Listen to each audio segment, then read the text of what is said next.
Welcome to Fran Opps, powered by Business Alliance Incorporated. This is the podcast where entrepreneurs and business owners come to explore the world of franchising with clarity and confidence. Hosted by franchise consultant Jared Nassif, we're here to help you discover the right franchise opportunities, avoid common pitfalls, and build a business you're proud of. Hey, welcome to Fran Opps Live. I'm Jared, your CEO, and apologies if we're having a little bit of a tech issue, but we'll get it figured out. Anyway, welcome, man. I'm excited for today. We here at Fran Opps Live, we sit down with some of the top performing and emerging brands and franchisors and brand leaders in the industry to help unpack the real opportunities that we find behind the brands, behind the logos. If you are serious about franchising your future with confidence and clarity, trust me, you are in the right place. We are live right now. And this might be part of the issue we just saw. We're live right now on 3 different channels: Facebook, YouTube, and LinkedIn. So welcome audiences from all 3. Excited to have you joining us. And so wherever you're watching from, just drop it in the comments. Wherever you're watching from, wherever you're joining us right now, drop it in the comments below. And if you're watching this later, if you're watching this as a replay sometime later on, just type replay in the comments down below so we know to circle back and connect with you. We're glad that you have found us. We're glad you're here. If you are not already in our private exclusive Facebook group for elite entrepreneurs and empire builders, make sure to join us. Click on the comments, click on the link in the details or comments below, and come request to join that group. Great opportunity to network, to meet CEOs like you're going to get to know today. Excited about this one because we're kicking off our summer series really today. This summer, we're doing something special where we are featuring only brands that ranked in the top 100 on the one of the most exclusive lists in franchising, the Entrepreneur 500 list. We are bringing you leaders from the very best of the best so you can hear directly from the people behind the brands. And so today, we're kicking things off today with a brand that's ranked number 44, which is insane. Anago Cleaning Systems. Anago is a powerhouse in the commercial cleaning industry. They have a unique executive model, which we're about to unpack with you. They're in a booming $100 billion plus market, and they have multiple revenue streams. We're going to get to all of that. And joining us is Adam Pavlitz, the CEO of Anago. He's going to share how their franchise system works, what's driving this like explosive growth that they've seen, and who this model is best suited for. So let's not waste any more time. This is Fran Opps Live. Adam, welcome, my friend. How are you? Hey, Jared, how's it going? I think everyone hates to see themselves on video, but I will say thank you for using that headshot of me when I had much more hair. I'm approaching your style here soon. Appreciate that. It's a good look. You just need to go all in, just like full Just gotta confidence. commit. Just do it. Just commit, man.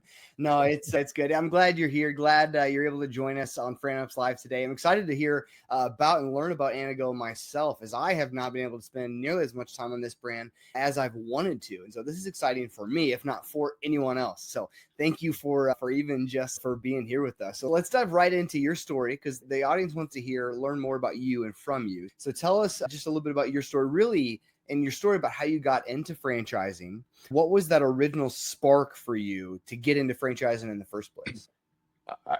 My father founded the business back actually in 1989. I never wanted to get into the family business, Really? quite frankly. I was a corporate finance guy. That's my background is finance. I went to work at IBM in New York for a little while, and it was 2009, and IBM was doing a big round of layoffs. I didn't get laid off. I was one of the analysts I got employee numbers and compensation packages and exit packages. Yeah. And here I was, a 20-something-year-old guy that was analyzing who was getting the golden parachutes, who was getting the not so golden parachutes, or no parachutes. And so it just left like a pit in my stomach. I go, man, I could easily be here for 20 years from now and I'm mid-career, and all of a sudden some new 20-year-old kid is deciding my fate. And so I happened to be down for the holidays. I was chatting with my dad and he goes, man, I think I got the tiger by the tail with this Anago thing. You got to come check it out. And it was about 6 months later. How old had it started at that point? So by then it was already probably a 20-year-old business. Oh, okay. Give or take. Yeah. But he said, come on down. It was 6 months later I joined, and He goes, congratulations on leaving your highfalutin finance job, your first job at Anago. You're going to be a telemarketer by day and a franchisee's assistant at night cleaning a daycare. Oh, geez. I went all in, man. Yeah, that's awesome. That's so good. So then how long have you been with Anago as the CEO for this brand? And then tell me, or sorry, start there. Sure. I've been with Anago now. It'll be 16 years in August, and I've been the CEO since 2015. So what is that? Almost 10 years. So you've seen a lot of the growth. Did you ever expect that it would be where it is today? I don't even think I ever considered it. You mentioned, the Entrepreneur 500. I remember like when I first, maybe a year or two into when I first joined, we were like number 479 as like a 20-year-old business. That is and crazy. and you're like, woo, we made it. We made it. And you find out, you're like, oh no. You find out how far you have to go to really get there. And let me tell you, it's like the 1% of the 1% of go from 479 to 44 to then 4. It's that much further. For you, what's had to change for you? How has your leadership style evolved as your brand has grown and scaled to this level of recognition? I think for me, I have a tendency, I'm very hands-on. I like to know everything. I want to be involved in everything. And frankly, I made it as far as I did in the first half of my career by being very hands-on in everything. And the craziest thing about moving from a team role or an executive role to then the CEO role is you almost have to unlearn everything you've learned. It's got that far by being involved in everything. And the only way to get even farther is to basically let go of everything and bring on people who know more than you and let go. Yeah. Gosh, that's got to be so hard. I can't remember who said it first, if it was Stephen Covey or another leader guru, but just the concept of what got you here will not get you there. Exactly. And there's so much growth that you have to go through personally in order to really take this company to that next level. With there being somewhere, and you ask different people, you get different numbers, but with there being somewhere around 8,000 franchises, what do you believe your brand, what do you believe Anago is doing differently that earned it a spot now as 44th on such an exclusive list? And I know there's so many other lists too. But what are you guys doing differently that earned it such a high spot? I think one of the things we've done is I think we've realigned who our customer is in our mind. And that being while our franchisees customer is those commercial cleaning clients and keeping those office buildings clean, we have to acknowledge that's not our client as the franchisor. Our client is our franchisee. And so the perspective of like channel marketing, especially with our model being a 3-tier franchise, everything we do is through the master franchise locations, who then service the local buildings through unit franchise locations. So it's this multi-layered approach. And ultimately, our job is not to clean the customers and make sure they're happy. It's to give our franchisees all the tools and resources so they can do it. And kind of staying ahead of the curve to make sure that we're always knowing we have to live in the future, right? We have to think, what is the customer going to want a year from now? And how can we get whatever that is to our master franchisees 6 months from now so that they're prepared for it? Okay, so unpack that a little bit for me, if you could, just the concept of a master franchisee and what that really looks like. I know you just talked about a little bit, but unpack it for me if you could, because most of the concepts that we've talked about, most franchises out there are looking for single or multi-unit owners. The majority of them do not offer a master franchisee opportunity. So can you explain what that looks like a little bit from Anago's perspective? Sure. So, yeah, it is something that we even struggle with in terms of the business explanation of all of that, because master franchisee just sounds cooler franchise. It's like Disney Plus, which just sounds cooler than the regular one. But if I guess probably most of your listeners are familiar with a typical franchise is a 2-tier franchise. So you have McDonald's, the corporate office, and then the folks that own the restaurants. Our whole model in our industry is very much tied to the 3-tier models. The easiest way to think about it is, rather than top down, is let's go bottom up. So when I say commercial cleaning, the image that you and most of the listeners are probably getting in their head right now is like a guy with a mop and a bucket or a vacuum or something like that, like doing the cleaning. And that's not wrong, but that ultimately is around our unit franchise and their team. right? So the unit franchisee is cleaning up, hiring the crew, learning the chemicals, the equipment, and hiring the crew to keep the buildings clean and customers happy. But the question is, where did they get those accounts? Who is handling the administrative side of that business for them, right? So Yeah. if you think about cleaning as just a business on its own, you say, I'm going to start Jared's Cleaning Company. Okay, great. You bought your mop and your bucket and your chemicals, and who are you going to clean? So now you need a website, you need advertising dollars, you need a sales rep. And so Right. what we've done is we said, wait a minute, we can actually crack apart the white collar and the blue collar, or because most commercial cleaning is done at night, we can actually separate the day job from the night job. And so ultimately you have your unit franchisee who's focused on, like I said, the chemicals, the equipment, and keeping the customers happy by cleaning the buildings. And then you have the master franchisee who's a white collar or the day job of the Yeah. business. And their total focus is they're the guys running the ads, hiring the sales team, selling the So are clients they B2B. responsible for finding the unit franchisees then? Yes. And how do they do that? A lot of it is on, quite frankly, through social media, Okay. local advertising. It's all online. It used to be like, oh, we're going to put an ad in your local paper.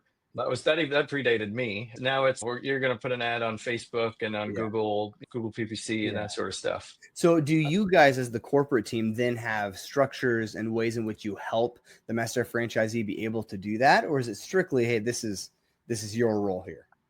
So no, so we actually have one of the largest, if not the largest, social media following in the industry. Yeah. I believe, and I don't quote me, but I think it's 37 or 38,000 Facebook fans for a cleaning Well, with company. videos that you guys are putting out of CEOs with so much hair, it makes sense. I believe that's the largest of all my competitors That's combined. huge. It's a lot. And so through that, we've decided to focus. No one's going on Facebook or Instagram to pick their next cleaning company. What we've done is we've realized that we're going to focus our social media on empowerment through business ownership. And so that's what we talk about on our social media channels is that, and that using advertisements there, that's how we're able to attract extremely great, huge volume of qualified people looking to buy the unit franchise opportunity. That's so good. You have how does the territories then work for the master franchisee opportunity? Is it do they own like a whole state, or how does that work? Sometimes, yeah, the Yeah. territories are huge, depending on the size of the state, obviously. But for example, the entire state of Utah, the entire state of Idaho, someone owns those. Then they're all major metros. So it's all of Yeah. Atlanta, all of Philadelphia, all of Dallas. Usually the average population that a master franchise is going to get within their territory is about 2 million people. They're massive Okay. territories. So then how many unit franchisees does that represent on average about? It varies, but we have 48 master franchises that are supporting 1,800 unit franchises. So whatever the math is on that. Yeah. Someone do that for us and drop it in the comments real quick. So appreciate that. What do you think? You talked about the structure, the strategy behind your social media, and you're focusing on the kind of business ownership, the business leadership. What do you think most people either don't see or misunderstand about what it takes to build a truly successful franchise system? Um, I think there's a lot of not understanding what goes on in the background. A lot of in the franchising world is about messaging and communicating and constantly communicating. Yeah. We all have short-term memories. I feel if you're doing great things as a franchisor, but you're not regularly communicating it, bringing up stuff, hey, remember this resource that we have, make sure you're using this, and constantly putting it in front of them, it all falls by the wayside. So it's a lot more about staying in front of things and communicating really than frankly a lot of other things. Yeah. Is that one of your biggest focuses? If someone were to shadow you for a week, what would they learn about how you operate as a leader? I think they would be shocked at how much follow-up I do. I am like the follow-up sergeant here. I'm constantly, yeah, because at the end of the day, my job is to try to cast the vision, work with our team to build the strategy, but then ultimately be the person that's checking in on, hey, where are we at? Do you need help? How are things going? Where are we at with this? Where are we at with that? It's this weird place that I have to float between of dreaming about the future, focusing on the strategy, and then also switching gears and looking at the past and go, are we there? What have we done? What did we learn from it? And so my wife says I'm not present, but it's my job. Come on, honey. Yeah. Um, Come on, honey. You got to take that up with her. I'm not going to get yeah. into that one. So that's another I'm conversation. kidding. But I'm kidding. I think you're right. Vision leaks. And as the CEO, it's our responsibility to maintain that vision, be mean about the vision, because if you aren't, no one else will. And Yeah. to continue to reiterate what that is, and then I like that you're a follow-up general. I like that concept there, that because that's part of being mean about the vision is how you're accomplishing these tasks, is what you are doing, continuing to fulfill the vision that we've laid out, and following that up on with your employees and your team, I think is key. In your opinion, what's the DNA of a top performing franchisee in your system? Who thrives inside your brand? So for us, it's someone who's extremely driven. Our model is not, because it's not brick and mortar, it's very much like a hunter rather than a farmer, right? So someone who owns a master Mm, franchise has to have yeah. that sales team that's going out and every day trying to get new accounts, new franchises. There's this old African parable I always relate it to, where they say every morning in Africa, the lion wakes up and has to outrun the slowest gazelle or it starves, and the Yeah. gazelle has to outrun the fastest lion or it gets eaten. But everybody wakes up running. Yep. Oh, wow. I like So that. Everybody wakes up running. Yeah, that's good. that's what I think of our model. It's you got to be hungry, you got to be driven. No one here is your boss. No one's Mm, telling you when to be at work. No one's telling you, yes, we're pushing you on goals and stuff like that, but no one's chasing you down like you're their employee. So you got to just be hungry and want it. And those people are wildly successful. yeah. And I know for some other master franchise models that I've seen, do you guys require them to have previous franchise ownership experience of any kind? No, what we look for in particular is either some type of sales or sales management experience, or like a senior level operational or customer service experience. Because at the Yeah. end of the day, this is a sales, customer service, and coaching business that just happens to be in cleaning. Mm, And so ultimately, if we yeah. can repurpose those skills, we can teach you cleaning, because cleaning is Yeah. not rocket science. Yeah. Yeah. What do you feel like is one part of your franchise opportunity that's the most overlooked or misunderstood? I think nobody grows up saying, I want to be a janitor when I grow up. Okay. No one says I want to get into cleaning. So we're not the new sexy fitness concept or the new puppy franchise and everyone loves puppies. Yeah. So when someone's looking at a franchise opportunity, they hear cleaning, they immediately go, nope, not interested. Yeah. When you find out that, number one, the master franchise opportunity in particular, they have 0 people on staff that do any cleaning. There is no cleaning whatsoever in Mm, the master franchise business. When you realize, when you look at that, when you look at, frankly, our item 19 earnings claim, and that I think it's like $3.2 million for the mm. average master Oh, franchise wow. over a year. All of a sudden you go, wait a minute, like now cleaning turns into cleaning. Oh, cleaning. Maybe I am called to clean a little bit. Yeah, for real. What's your proudest moment? Let's talk about you as a CEO then. What's your proudest moment as a CEO so far? I would say coming out of COVID, we were constantly speaking with literally our entire system. It started Mm, twice a week, then turned to once a week. And at the time, this was, call it, beginning of 2021.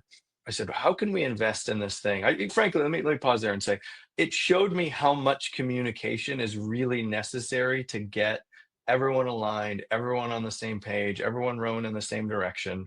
yeah. And so I sat with our executive team and I said, how can we get this business? I said, I want to grow. We were doing roughly 60 something million in system wide revenue. And I said, I Mhm. want to be $100 million brand and I want to do it in 2 years. Okay. What can we do? If we do Yeah. nothing else, what are the things we can do? And we came up with a 5-prong plan. And it ended up being something we messaged about it constantly. We talked about it in every meeting. And we were able to do that in 19 months. And so we were able to get in front of our Wow. annual conference, and say, we did it, we made it, we're here. And then frankly, I was actually talking to a good buddy of mine, and he was like, make sure you celebrate it, because I know what you're thinking about, 200 million. And I was like, yeah, Oh, I thought it would feel different. I go, yeah. honestly, I thought it would feel different. And he Mm, goes, but celebrate it with the team, celebrate with your franchisees, make sure yeah. they know you appreciate them. And Yeah. we I love did. We had a we with the team, I blew off the day. We did like an axe throwing thing with the whole company for the day. It Yeah. was great. Oh, fun. We gave out all these great awards at our annual conference. Yeah. And then I don't know if it was guts or stupidity, but then I go, all right, and now I have a plan. It's a 9-pronged plan, and we're calling it Vision 2028. We're going to go Yeah. to 300 million in revenue. Oh And my so goodness. I was like, and then you walk off stage and you're like, oh crap, did I just commit to that in front of everybody? You weren't planning on doing that.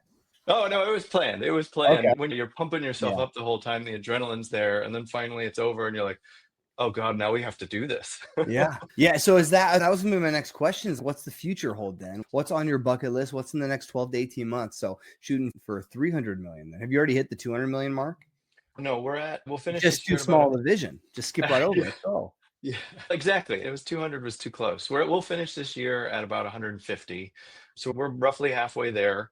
And we've invested in, like I said, several other things to get us there. And it'll end up being very like the hockey stick kind of picture of growth. And we're front loading everything to get it all set up and rolling. And then we expect it to get pretty explosive in terms of growth numbers in 27 and 28.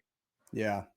Yeah. Are you keeping a pulse on what the future holds just in the industry or franchising in general? Like when you think about what's coming next in the franchising world or just in the cleaning industry, what trends are you keeping an eye on? So in the cleaning industry, I would say we're seeing a kind of an interesting push-pull because of inflation. We're seeing a lot of consolidation. People are looking to have more services done by one provider so that they can, frankly, if you bundle the services, they're looking for that bundle discount, let's call it. So so we're looking at it as how do we get into more service lines so that we can ultimately offer the customers what they want and have that increased stickiness in the relationship. Because now not only do we clean your office, but we handle your pest control, your HVAC, Oh, and your really? security. And so it's looking at what we can branch out into in the industry. And then for franchising in general, I think I'm going to beat the dead horse, but everyone's looking at AI Yeah. and technology and how do we leverage that. Yeah. We're a little ahead of the curve in terms of thinking about some of this beforehand, but then just as AI accelerates, I don't want to jinx it and say we're ahead of the curve because tomorrow we might not be with how things are going. Yeah. But what we've invested in, we realize that you're not going to have a better mop and a bucket. Okay. You're not going to have a better broom. All of my competitors can buy the same equipment I can. Yeah. And so what we've invested in, we said, what's going to be the differentiator for us? And we decided it was going to be customer service. Okay. And so we've invested in a platform proprietary to us. It's called CleanCom. And it's a two-way communication channel. So the customers and franchisees can communicate on that. It's no exchange of cell phones, totally private. It has a built-in Google Translator, so you can type in whatever language you're used to speaking in, and they can communicate in whatever language they'd like to. It has a built-in automatic 2-hour response guarantee, so you will get responded to within 2 hours of issuing anything. And then it has we call it preventive analytics, and we get notified of, hey, this particular franchisee had 2 issues that were reported on him, or 3 issues in restrooms. And then the master franchisee can say, hey, let's bring this guy back in for retraining on how to properly service restrooms to ensure there's no further complaints. We're using that ultimately to stay ahead of the curve and stay ahead of the problems, because in cleaning, there aren't I call it 3 levels of experience, right? If you go to a restaurant, you can have 3 levels of experience. You go and it's great, food's wonderful, service is good. You go and it's terrible, waiters are jerk, whatever. Or you go and it's just, whatever. In cleaning, there isn't that first one. Nobody goes, oh my goodness, this place is so clean, I'm going to get my janitor a birthday present. Oh my goodness, it doesn't happen. You either get to the office and you go, I got to work, and you sit down and type or whatever. Or you get to the office and go, why is my trash can still full? I'm like, why does the bathroom smell? And you notice it when it's bad. So you go, okay, if my only opportunity to really get in front of my customers and make sure they're happy is when they're mad, I need to be very fast about it. And so that's what CleanCom does. Okay. Gotcha. That's awesome. I hadn't heard any of that. So that's amazing. I'm excited to see what you guys continue to do with AI too. Just I could see, are you guys someday, who knows, maybe you'll be cleaning every place with just robots. Robots. We're not quite at Rosie the robot yet, but I think Optimus is getting up there. That's so good. Let's, as we wrap up, let's end with this. If someone's on the fence or they're looking at different franchise opportunities and they're considering this, what would you say? Why would someone looking to take control of their future consider an Anago cleaning service right now over any of your competitors? So I would say, number one, if you're looking for total control, don't buy a franchise. And I'm going to be Mm, contrarian there, right? Because if you're looking for total control, start your own thing. Good luck. God bless. It's ugly out there. mhm. But if you succeed, you have total control and it's amazing. Yeah. If you're looking for, hey, I have a dream, I have a passion, I'm not quite sure exactly what I want to do, and I see all these cool things out there, but I could use a helping hand, that's when maybe you want to think about franchising. We have now 30, I think it's 37 years of experience in commercial cleaning franchising. We've seen it all, we've done it all. We know what where the roaches are under the fridge type of thing. So I would say number one, just in franchising in general, if you're looking for a helping hand, franchising is definitely the way. Looking for someone else to have learned off the experience. From a standpoint of Anago versus the others, obviously I'll say we're the best. But Obviously. ultimately, yeah. But ultimately, I think it comes down to our culture. We actually just got Franchise Business Review just ranked us on their annual satisfaction survey. We are best in category in Hmm. terms of most satisfied franchisees in all of commercial cleaning and Oh, maintenance. wow. People are happy to do it. No one goes in going, I want to be a janitor.